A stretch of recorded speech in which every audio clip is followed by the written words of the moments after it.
We didn't grow up in a home where church was prioritized. We didn't talk about God in our home. Originally, when we started going to church, my little brother was very involved with True North at the time. He was in Element. His dad was taking him to church consistently on Sundays and on Wednesday nights. We unfortunately lost Chris and Kevin's father, and so we decided that it was important for him to be involved in church.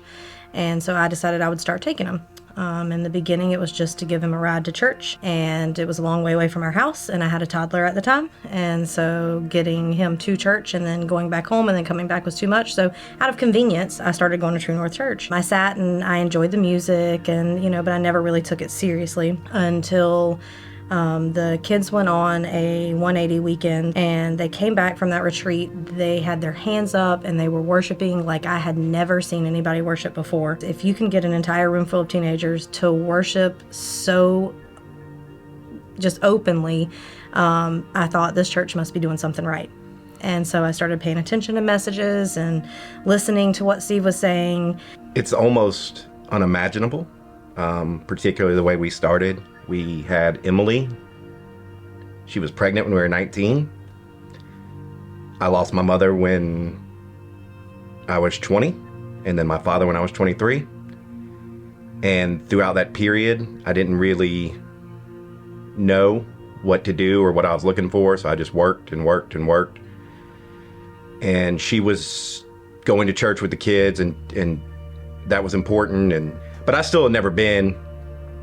And the first couple times I went, maybe the first few months I went, I was distracted, and I would look around and be like, I'll never be one of these people that puts my hands in the air or sings, or, I was just going because I no longer had an excuse not to go. And the longer we went and the more we got involved and the more people we met, the more we felt like True North was home for us. Then Steve decided to do a 40-day series that he wanted everybody in the church to be involved with. And he was like, even if you're not in a small group, just get with a group of friends and do this video series together.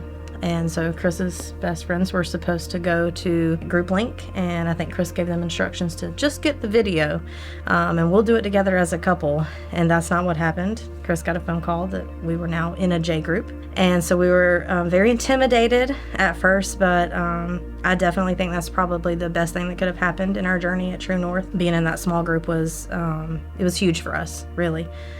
We met amazing people, and we got to live life with people that were living for Christ and were wonderful examples for us. And we grew with them and watched them grow, and we made the decision to get baptized. So we got baptized together that year, and that was incredible. My little brother, throughout this whole experience, had, like kids do, grown up and gone off to college, and he had kind of strayed away from his journey. He finally came home and was still battling, and he thankfully now has gotten sober, and so I kind of feel like our story has come full circle, because at our last night to worship, Kevin was actually there and got to watch our entire family, me, his brother, and our 2 children, worship just like he did so long ago. And that's what brought me to True North initially, was watching him worship. Being with them, worshiping together, talking about God together, it makes me cry almost every Sunday, because it's a moving experience to have children who are pursuing Christ and a wife who's pursuing Christ. And I just kind of got dragged along for the journey, and along the way,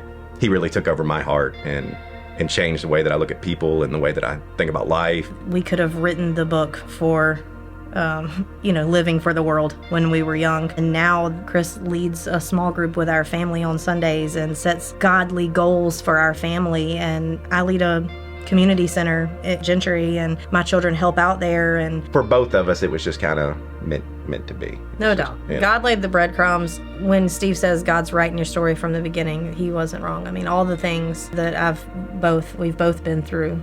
To be as imperfect as we are, and to still be able to impact people, that's what always makes me just in awe, is that, like she said, anything that could be done wrong, we did marriage wrong and backwards, and we did raise everything wrong, and I just still always feel that grace and love and forgiveness, and try to pass that on.